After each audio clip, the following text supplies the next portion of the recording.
Hey you guys, it's Brit tonight. We're here with a quick little update on the Resilient Jenkins.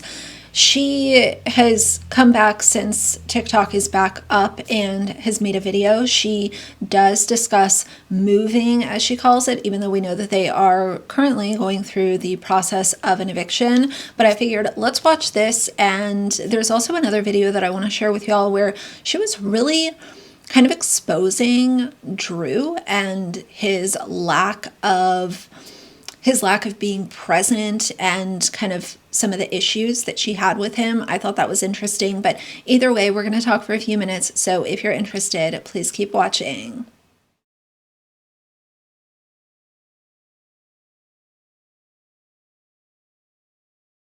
All right, you guys, so let's start with this video and then I will share the other one that was on there.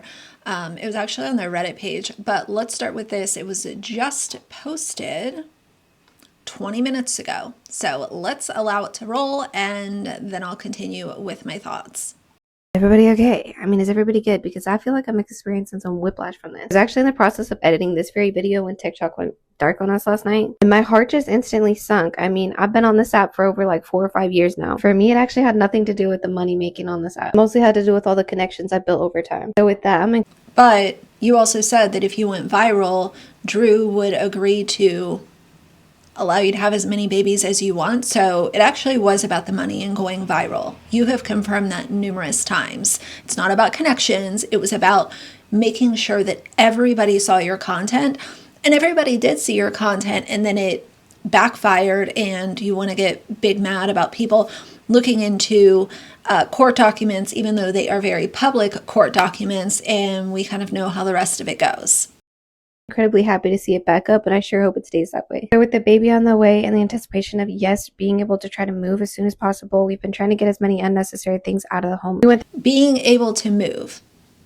Okay, you can label it whatever you want to label it, but we know that it is eviction for non-payment, and it's very obvious that you're way over vacancy. Like Drew obtained that unit that they're in for him and his son. It was a 1-bedroom apartment, 1 adult, 1 child, and then Steph comes in with her kids. They start making more kids, and those kids have to sleep in the living room and on the kitchen floor.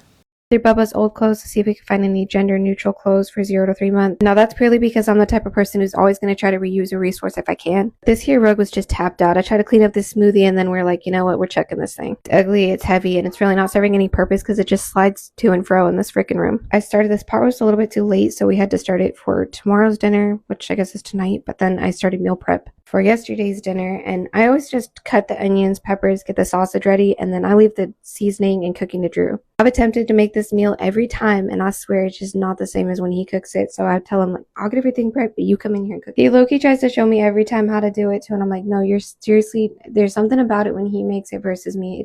It's not the same. I figured out how to push the stool over and climb up to his sister's bed, and they were super excited about that. And of course, there's going to be at least 2 kids who want something different for dinner, and they wanted 2 different sandwiches. Whatever, I'm okay with that. Pot roast and the dinner for last night turned out really good. I got an easy dinner to warm up for tonight, so that's great. I'm sorry if this voiceover was kind of a bit of a ramble, but I'm really excited to see everybody back.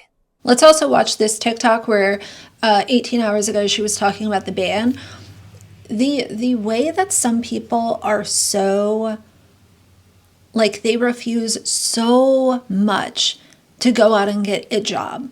Like, yes, social media is good and well and all of those things, and I respect people that make an honest living on social media, not by exploiting your children, not by oversharing and building a brand off of your children's backs. That's not what I'm here for. But I realize that there are people that make really good content and they are full-time content creators, and I respect that.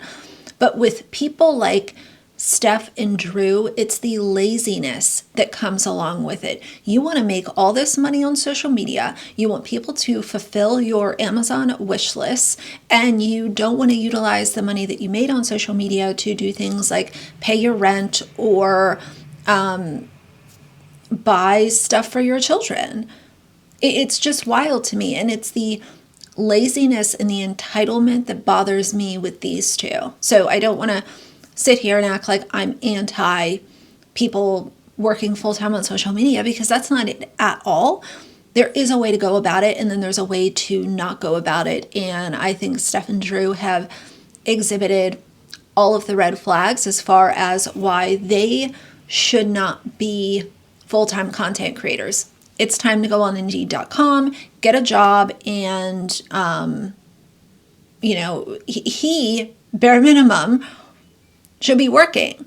I feel like I don't hear enough people mentioning that if they take this app away, if it really does get banned, take away the voices of 170 million plus people, what is next? Because if we're running into a Handmaid Tale type situation,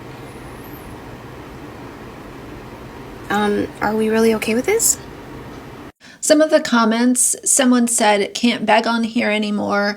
He should be getting a job, and he should have had a job. I hope this helps. How does TikTok have anything to do with The Handmaid's Tale?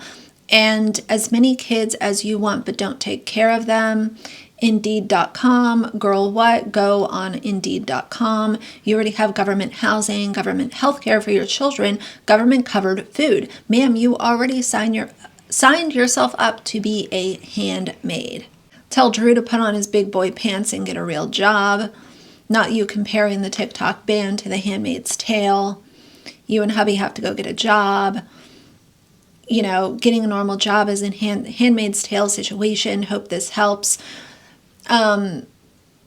It's just a complete unfair comparison, but I would not expect anything more intelligent from Steph Jenkins. I'll show you all that video where she talks about Drew. I'll drop it in right here. Rules my fucking world.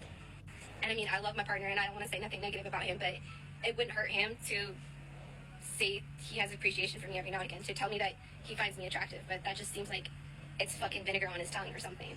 So I gotta know, is there other women who can relate to this? Does your man not ever tell you you're attractive, and you just kind of have to assume he's still attracted to you? I mean, like I said, with the whole editing and everything, I feel like women write the script for their men because... And I mean, I know we're tired, we got kids, we have a life, but isn't in our 30s a little bit young to just barely have a sexual life? I never meant to give that impression that he doesn't show how he appreciates us in his own way. It's just, for me, I'm a very verbal person, and I voice how I feel about people verbally. I tell you, I appreciate you, you're beautiful, you're awesome, and that's just not how my man is. I can say I really do know every occasion he's told me I'm attractive or I'm beautiful, because I pay attention to that stuff that means a lot to me, and it's been 3 times in the past 3 years, so... And I don't know, but for me personally, when you have a woman in your life, and especially when you have one who struggles with really bad anxiety and self-confidence issues, talk the girl up every now and again. It's not gonna kill you. It's just not gonna kill you, man.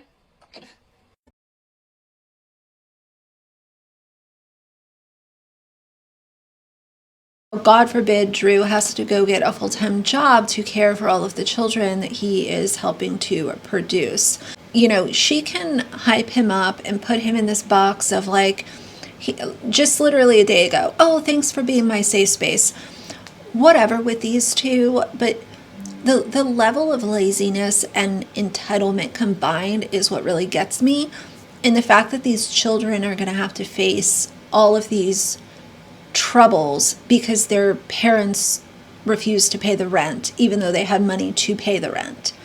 It didn't get done, and now the downfall is upon us. Okay, I'm sick of this. I'm sick of this one. I'm sick of this one. You're not doing any freaking favors pulling up the history of my ex and what I've been through with that motherfucker. I've done my best to be quiet about this, but this is quite frankly not okay. You don't understand the situation. You don't know why I'm still married to him. You have no idea what I went through with that motherfucker. And honestly, the fact that everybody keeps bringing them up, I'd be so loud because my children are screaming right now and I can't speak over them. I'm in the bathroom. The only reason I don't speak on it is because you have no idea how triggering that situation actually is. Ever since I went viral and people can't stop bringing up his freaking name, I've had nothing but PTSD nightmares. Now, maybe you don't understand that. Maybe you've never had somebody wake you up in the middle of the night to do whatever the frick they want to you. Time I've tried to go to court and fight him, something has been not lining up and hasn't been in my favor. I've done it multiple times. I honestly cannot grasp how many women are the ones coming at me like this. I can't, bro. I can't with this one anymore. You gotta back the fuck off with this shit. You have no idea what you're talking about. I'm tired of crying because of you stupid ass trolls, bro. Literally looking like I've aged 85 years in 3 fucking months. I don't give a fuck how over emotional I seem in this because you just don't get it, bro. Seeing his face literally triggers the fuck out of me, and y'all don't give a fuck, bro. It's fucking nasty. I don't care if you disagree with my choices in my life. Move the fuck on. To when we started having your kids, and I was scared shitless because I started finding out who this motherfucker is, and I'm like, bro, I'm pregnant. Please don't be a girl because this guy's a creep. Of course, I have 2 girls with the guy. I cannot be the only one that feels this way, because tell me why trying to post a viral video on here feels like screaming for help in the middle of a death metal concert. Like, yo, see me, put me in the fucking algorithm. I'm here, I'm posting daily, I'm doing everything I possibly can to make edits and make more appealing videos that people will want to see. So, what the give me a breakthrough, TikTok. Just fucking post my shit on people's For You page, please. In my 3 years of posting, I've only had 1 video that was about to go viral. In like 2 minutes of posting it, it had 65 comments. But it was so nasty, and I wasn't in a mental place to handle all that hate yet. Now, come at me. Put all the hate you want in my comments. Whatever, as long as it's pushing the algorithm. I'm ready for it. I'm ready for the hate. Because apparently that's how you grow.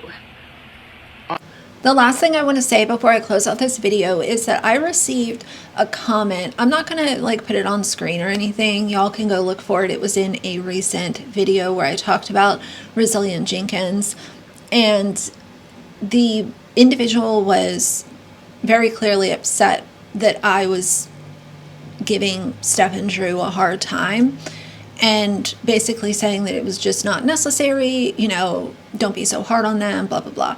What I want to say about that is I will be hard on 2 adults that literally were handed a golden ticket in the form of cash from going viral and choosing to not pay their one major monthly expense to make sure that their kids have a roof over their head. I don't agree with the layout of the house. I don't agree with the fact of, you know, Steph utilizing this for content and pity and sorrow.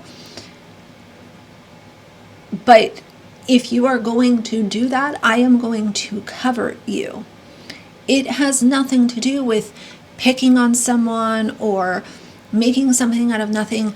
This has everything to do with you were handed a golden ticket and you chose your greed instead of making sure that your bills were paid.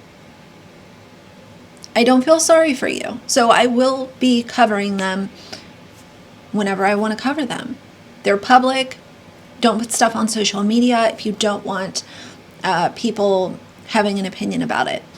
But that's how I feel for today. If you like the video, please leave a like in the comments. And if you'd like to see more from me in the future, please subscribe. I'll see you guys soon. Bye.